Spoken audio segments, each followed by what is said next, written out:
அஸ்ஸலாமு அலைக்கும் வரஹ்மத்துல்லாஹி வபரகாத்துஹு. இன்ஷால்லா நம்ம இன்னையிலேருந்து குர்ஆன்லேருந்து கேள்வி பதில் பார்க்கலாம். ஆரம்பத்துலேருந்து அத்தியாயம் 1 அல் பக்ரா தோற்றுவாய்.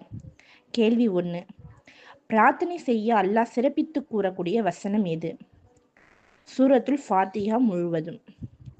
அத்தியாயம் 2 அல் பக்ரா அந்த மாடு. கேள்வி 2, இறை நிராகரிப்பாளர்களுக்கு உதாரணமாக அல்லாஹ் கூறக்கூடிய வசனம் யாவை?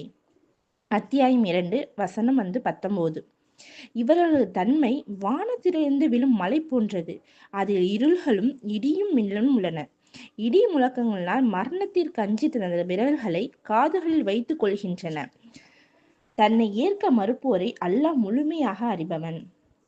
கேள்வி 3, உலகமே திரண்டாலும் இது போன்று கொண்டு வர முடியாது என்று எதை குறிப்பிடுகிறது? அத்தியாயம் 2 வசனம் 23 குர்ஆனை குறிப்பிடுகிறது. அது எப்படின்னா, நமது அடியாருக்கு முகமதுக்கு நாம் அருளியதில் நீங்கள் சந்தேகம் கொண்டு அதில் நீங்கள் உண்மையாளராகவும் இருந்தால் இது போன்று ஒரு அத்தியாயத்தை கொண்டு வாருங்கள்.